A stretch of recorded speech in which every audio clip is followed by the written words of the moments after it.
जम्मू कश्मीर से धारा 370 हटाए जाने के बाद से ही सबसे ज्यादा अगर किसी के पेट में दर्द होना शुरू हुआ तो वो है पाकिस्तान, क्योंकि पाकिस्तान नहीं चाहता था कि किसी भी तरीके का डेवलपमेंट जम्मू कश्मीर में हो, लिहाजा वो हर तरीके के ऑब्जेक्शन को जो है वो बनाए रखना चाहता है। इसी वजह से उसने लगातार आतंकी हमलों को अंजाम देने की कोशिश में अपने पूरे जो अमले हैं, यानी कि उनकी फौज, उनकी आईएसआई, उनकी सरकार, ये सब एक ही साथ एक मशीनरी के तहत काम करना शुरू कर चुके हैं। और यही वजह है कि जो अनंतनाग में जो ऑपरेशन चल रहा है उसमें भी एक गठजोड़ इसका सामने नजर आया। जम्मू कश्मीर पुलिस ने इस बात को साफ कर दिया है कि जो आतंकी जिन्होंने फायरिंग की और उसके बाद भारतीय सेना के एक कर्नल, एक मेजर और जम्मू कश्मीर पुलिस के एक डिप्टी एसपी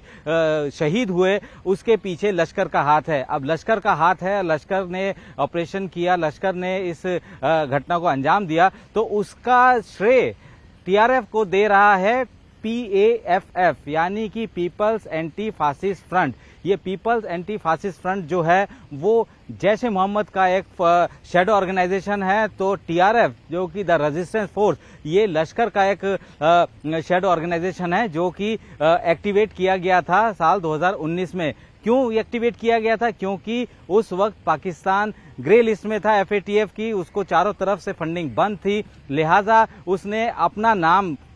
उस किसी भी तरीके के एक्टिविटीज जो कि किसी तरीके की आतंकी घटना जो कि जम्मू कश्मीर में वो अंजाम दे रहा है उसमें सीधा डायरेक्ट लिंक उसके साथ ना हो, लिहाजा उसने कई सारे ऐसे प्रॉक्सी ऑर्गेनाइजेशन फ्लोट किए, प्रॉक्सी ऑर्गेनाइजेशन को फंडिंग करता रहा वो, ताकि कोई भी वो घटना करते तो उसकी जिम्मेदारी पाकिस्तान के सर नहीं आती। और इसी चाल के तहत पाकिस्तान ने अपने जो है मंसूबे यहाँ पे शुरू किए और अब जिस तरीके से कनेक्ट मिल रहा है, कनेक्ट ये साफ हो चुका है कि लश्कर के आतंकी इस मुठभेड़ में शामिल है, तो वहीं पर टीआरएफ को बधाई जो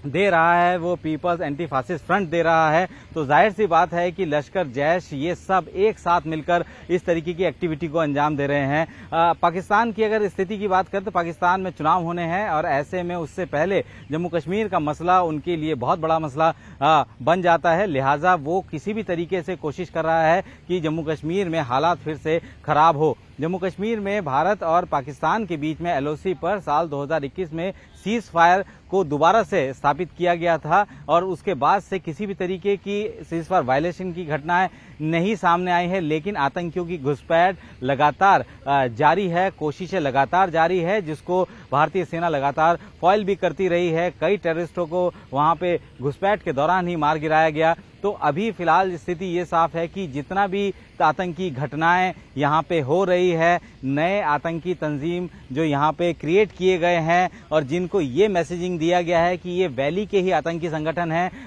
वो पाकिस्तान से उसका कोई संबंध नहीं है, लेकिन अब ये साफ है कि पाकिस्तान के जितने भी आतंकी संगठन है, प्रतिबंधित आतंकी संगठन है, उनके रिश्ते जम्मू कश्मीर के जो प्रॉक्सी आतंकी संगठन है जो कि 2019 के बाद से एक्टिवेट होना शुरू हुए थे, वो उनका रिश्ता सीधे तौर पर उनसे जुड़ा हुआ है। गृह मंत्रालय ने खुद लोकसभा और राज्यसभा में इस बारे में जानकारी भी दी थी कि किस तरीके से 4 बड़े ऑर्गेनाइजेशन को यहाँ पे आतंकी ऑर्गेनाइजेशन घोषित किया गया था, जिसमें टीआरएफ है और पीपल्स एंटी फासिस्ट फ्रंट है, गजनवी फोर्स है और खालिस्तान टाइगर फोर्स। ये चारों को इसी साल आतंकी शिफ्ट लिस्ट में शामिल किया गया था और उसके बाद अब जिस तरीके की चीजें सामने आ रही है उसमें साफ हो रहा है कि ये जितने भी आतंकी संगठन हैं वो आईएसआई और वहां की फौज के अंडर में लगातार एक साथ मिलकर यहाँ पे जम्मू कश्मीर में आतंकी घटनाओं का अंजाम देने में जुटे हुए हैं और उसको रोकने के लिए भारतीय सेना पूरी तरीके से तैयार है। लगातार भारतीय सेना बड़े बड़े ऑपरेशन करके जो जितने भी हाई ग्रेड या हाई वैल्यू टेररिस्ट जो हैं, असेट्स हैं, उनको न्यूट्रलाइज कर रहे हैं। हालात तो ये भी हो गए थे कि पहले बाकायदा कमांडर, एरिया के कमांडर जो है वो घोषित करता था पाकिस्तान, लश्कर और जैश, लेकिन जब से एक एक कमांडर को चुन चुन कर भारतीय सेना, भारतीय सुरक्षा बलों ने ढेर किया, उसके बाद से खौफ इतना हो गया कि वो किसी भी तरीके का कोई कमांडर किसी भी एरिया का वो घोषित नहीं करते। तो जाहिर सी बात है कि पाकिस्तान अपने मंसूबों को जो है लगातार अमली जामा पहनाने की कोशिश में लगा रहता है, लेकिन भारतीय सुरक्षा बल लगातार उन सारी कोशिशों पर पानी फेर देते हैं। अनंतनाग में जिस तरीके का ऑपरेशन इस वक्त चल रहा रहा है वो एक तरीके से ये मैसेजिंग है कि अगर आप किसी भी तरीके की कोई भी ऐसी एक्टिविटी करते हो, लीडर जो होता है वो हमेशा से ही आगे बढ़कर जो है अपनी पूरी जो टीम को है उसको लीड करता है। और यही वजह थी कि जिस वक्त जो 19RR के सीओ वो आगे बढ़ रहे थे उसी वक्त ये अचानक जो है टेररिस्टों की तरफ से गोलीबारी की गई। लेकिन इतना तो साफ है कि एक भी टेररिस्ट जो भी इस घटना में इन्वॉल्व है उसको बख्शा नहीं जाएगा। उसको उसी के अंदाज में जवाब देने के लिए चारों तरफ से एरिया को घेर लिया गया है और जल्द ही वहां पे उनको न्यूट्रलाइज कर दिया जाएगा। लेकिन इस घटना और जितनी भी घटनाएं हुई हैं उसका संबंध सीधे सीधे पाकिस्तान से जुड़ता है। पाकिस्तान ने एक साजिश रची FATF की ग्रे लिस्ट से बाहर आने के लिए। उसने ये दिखाना शुरू किया कि हमारा जम्मू कश्मीर में किसी भी आतंकी घटनाओं से